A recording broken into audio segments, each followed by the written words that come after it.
penuh kesabaran. Layyinin, tutur katanya tidak menyakitkan. Qaribin, dekat kepada semua golongan. Sahlin, tidak menyusahkan orang, bahkan memudahkan. Sedang rahimahullah, kalau di dalam hadis-hadis Nabi yang lain mengenai surga yang perlu saya miliki, masih ada ketakutan. Misalnya, kullu ummati yadkhulunal jannata illa man aba. Seluruh umatku akan masuk surga kecuali yang tidak mau. Kalimat akan masuk surga itu sedang rahimahullah banyak syaratnya. Am hasibtum an tadkhulul jannah wa lamma ya'lamillahu alladhina jahadu minkum wa ya'lamas sabirin. Banyak syarat-syarat. Bahkan sidang rahimahullah banyak kaum muslimin justru mampir dulu di dalam neraka. Nauzubillah. Semoga yang permusami tidak termasuk dalam golongan ini. Alhamdulillah 1 bulan penuh kita telah melaksanakan ibadah Ramadan, puasa di siang hari dan malam hari kita salat tarawih. Insya Allah sedang rahimahullah, janji Allah tidak pernah biwal, tidak pernah meleset, tidak pernah kurang, pasti dan pasti. Malam terakhir dari Ramadan, malam 1 Syawal, tadi malam sampai pagi ini, Allah telah berfirman, siapa yang minta kepadaku, aku akan ampuni. Siapa yang memohon kepadaku, aku akan penuhi. Siapa yang berlindung kepadaku, aku akan lindungi. Tidakkah seseorang itu akan dikasih gaji di akhir pekerjaannya? Aku adalah Maha Pencipta, maka aku yang lebih berhak untuk menentukan bayaran kepada hamba-hambaku yang telah melaksanakan perintahku. Sidang rahimahumullah, Allahu Akbar, Allahu Akbar, Allahu Akbar, walillahil hamd.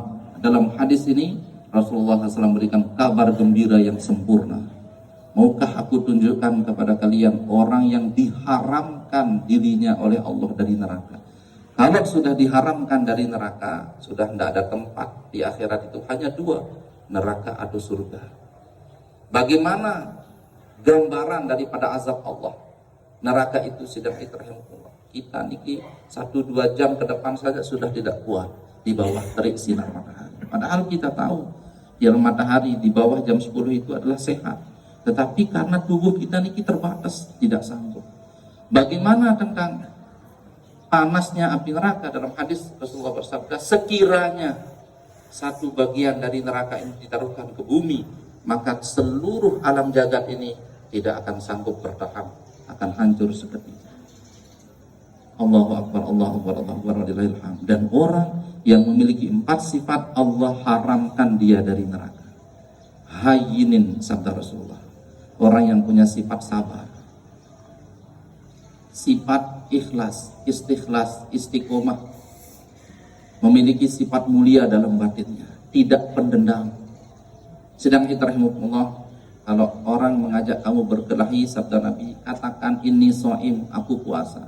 Dilatih selama sebulan. Belajar kita sedang Jumat. Kadang kita berbuka sesuatu yang tidak cocok, kita terima.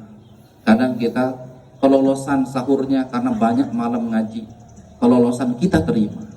Belajar untuk bersabar.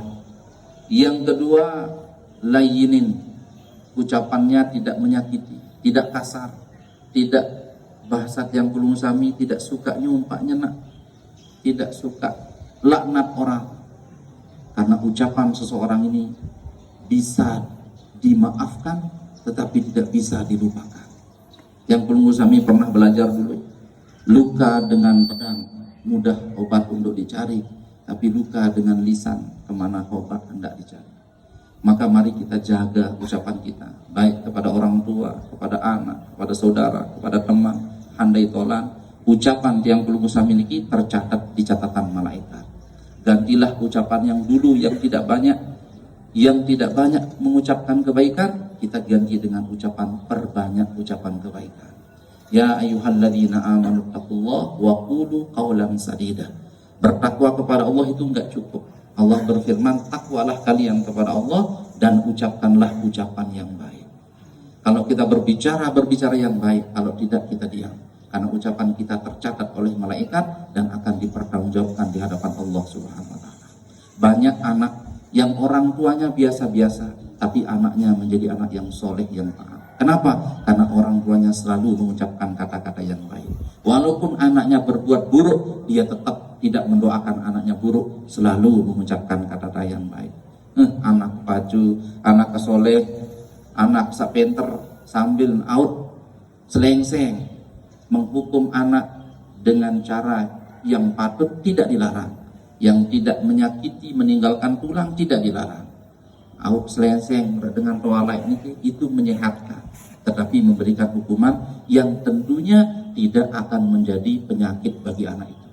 Tapi menghukum anak dengan ucapan keburukan, maka dahsyat hasilnya keburukan yang dialami anak itu jauh lebih sakit daripada tarikan telinga daripada ibu dan bapak tersebut. Sidang kita rahimahullah, maka ucapan ini sangat berpengaruh. Kemudian yang ketiga, qaribin, orang yang dekat kepada semua golongan, tidak membedakan kepada siapa saja. Dekatnya dibuktikan dengan apa? Sahlin, apa saja dimudahkan, bahkan apa yang dia miliki memberikan manfaat bagi orang lain. Bila 4 perkara ini ada pada diri seseorang, sabda Nabi, haram dirinya masuk dalam neraka. Inilah yang kita latih selama Ramadan, sedang rahimahullah. Inilah yang kita latih selama berpuasa, untuk melatih sifat sabar. Kalau belum azan maghrib tidak bisa. Bahkan beberapa kali marbot kelolosan lebih dahulu mengucapkan, mensetel daripada tahrim, sehingga ada 1-2 menit azannya tertunda. Itu yang perlu kami tahan dalam keadaan sabar. Niki harus dipertahankan seterusnya, karena dalam mentaati Allah niki sabar adalah hal yang paling utama. Kemudian selama Ramadan kita latih kita untuk berlemah lembut, tidak ada yang berucap kasar, maka dipertahankan, karena lisan yang perlu kami miliki, ma yalfizu min qaulin illa ladaihi raqibun atid. Tidak ada satu lafaz yang keluar dari seorang hamba kecuali raqib dan atid mencatat.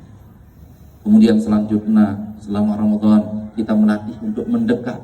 Nabi yang kita masak kita bagi, nabi yang ada pada tiang perlu kami kepada sudah kita bagi, maka ini untuk mendekatkan, merekatkan.